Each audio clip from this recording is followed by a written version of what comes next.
Hey, I'm Ben Cassani, and I work with a lot of my clients, and we often go over this idea of the four areas. And I thought I would break it down to help you understand how you can understand what energizes you and what drains you. And also, it'll help you understand what energizes or drains others. The benefit of the four areas is it can help you understand how people process information and how people develop in spiritual, social, intellectual, and physical ways in how they process the world, how people make decisions. So if you've been noticing that you tend to kind of be stuck or you're stuck in a relationship or disconnected, that's what this is intended to help you with. I've used this with my clients.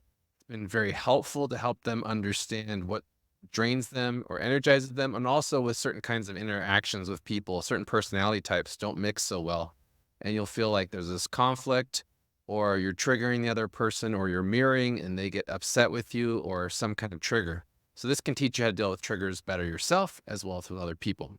But the first thing I wanted to mention here is, like, how's your confidence? Like, with all the change in the world and new things going on, is there an area of your life where you don't feel as confident?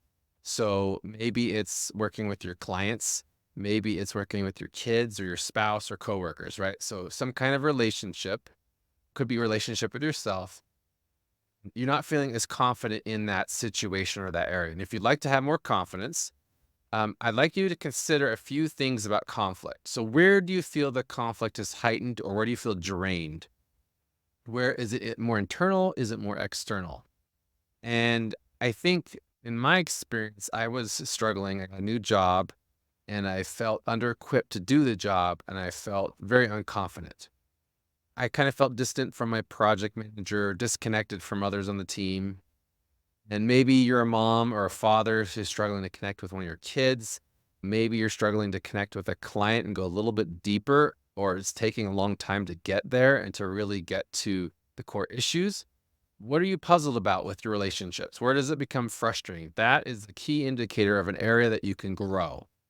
So that's an indicator, not that you need to go back to that unhealthy situation necessarily, but more of write down that one thing of like, hey, this wasn't working. What can I learn from this? I walked away from a very frustrating relationship in the workplace, getting very upset. And I ended up walking away realizing, like, yes, that person has their issues and challenges. I have mine. And I walked away with the question of, what is love? Like, how do you really love someone and help someone and you want them to change? And also, why did I get triggered by this person when I want to love them? And I walked away with a very powerful question: what really is love and what really is choice? I started looking around and studying, and I came across this framework called Myers-Briggs personality. Now you may be thinking like, "Hey, I've heard of this. I know this all before. You have these labels, and that's fun, and it's like stickers, and we label people." But I took a different perspective. I went much deeper. I started studying the cognitive stack and how people process, and then I started applying it to my life and really starting to see in my marriage with my kids how we process information from conscious to subconscious, and how we kind of get stuck when we try to live someone else's advice or someone else's stack or pattern. So if we try to model people in a way that our brain and our spirit and body are not wired, we're wired in a different way, and we try to copy that pattern, like copy and paste, we will find it won't work, and we'll end up feeling frustrated, drained, confused, or in conflict with ourselves or others. So, one of the biggest benefits before I jump in is, are you undermining or overvaluing your worth in certain areas or others? If there's any area of your life where you feel like you're not confident and capable and valuable or competent, or you feel like others are undermining you, or you feel like I want that person to feel valued, but they don't feel like I'm valuing them, and they get upset or they respond in a way that I don't like or it's not useful. So I want to talk about the four areas. Okay. Now, this may seem very, very simple, but I found a lot of people don't read the whole book. They look at Myers-Briggs or other personality things. And they're like, that's nice. It's a label on your strengths test. But if you go a lot deeper, and I mean a lot deeper, these patterns can make it like you're reading someone's mind. I did this with a coworker, and the response I got was, wow, it's like you're reading my mind. But these are just patterns. And so Tony Robbins teaches us about when we understand patterns, we have the power to change things something along those lines. So there's 4 types of communication and processing. Okay. And a lot of times we live in the world of, if you can see on my screen here, is in the world of thinking. This is the world of words. Okay.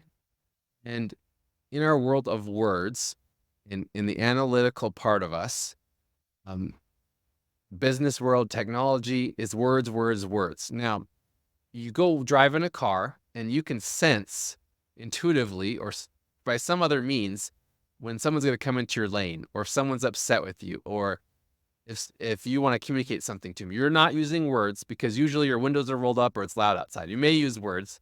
You may use physical indications, right, with your hands. But my point here is you can communicate without words. You can communicate and notice when someone is feeling something and they didn't say any words. So you're connecting to their feelings through social emotional intelligence. I remember at a project at work, I just felt like this is not going to work. There's something wrong with the project. I never felt motivated on the project. I thought, is something wrong with me? I can't get myself motivated on this. And then about 3, 4, 5 months later, after pushing back on the project leads, we said, go talk to the business owner. Have they bought into this? Do they really want, to lose these features of the software, even though it saves them money? And they're like, oh, they want to save money. They want to save money. They went and talked to the business owner. And the business owner was like, heck no, we don't want to give up those features and that business value for the cost. It's not worth it to us. So intuitively, I knew things. And then we have things like physical sensory intelligence, where riding a bike, dancing, the ability to throw a ball. Not everybody can do these things. If you've ever seen someone that's clumsy, you're not good at dance, not good at riding a bike or water skiing or skiing. Okay, so my point here is we have these 4 types. So they're in different orders for different ones of us. So let's talk about what energizes you and drains you. For me, I'm energy first. So that's intuition. Then I'm feeling. Then I'm thinking. And then I'm sensory. Okay. So I process and get energized by intuition first and energy. So I'm very much a person that wants to be around people with a high vibe. I want to be doing big things and big concepts and starting new things. I love to learn interesting things and the mysteries of the universe. I love spiritual things, and then I have feelings here. So I'm an extroverted intuitive. So I really am aware of like the energy around me in interesting ways. I'm more of an introverted feeler. I'm an extroverted thinker, and I'm more of a introverted sensor. Okay. Now, why does this matter? Well, once I learned this, I'll explain a few problems I overcame. The first one was I'm an extroverted thinker. So I'm trying to understand my feelings, me being in a quiet place, trying to go in and think it through and just sit here at my desk and think it. I feel confused, right? I just feel lost and I'm not getting anywhere. I feel stuck. Now, in the old world of things, you could say that, oh, that's writer's block. But what I learned was, no, that's light flow block. You don't understand the flow of light through your system. Okay. So what I started doing is I noticed when I talk to people, extroverted, then I would understand my feelings better. And I'd get unblocked and then the flow would happen again. Then I could do the creative work or compose songs or feel better with my coworkers, whatever that was. I felt like I had full capacity of all my CPU. When feelings, I'd have a lot of feelings. Sometimes I have to go quiet and go within to know exactly what I'm feeling. The sensor is tension or pain and pleasure. The thinker is like truth and error, or it's like logical.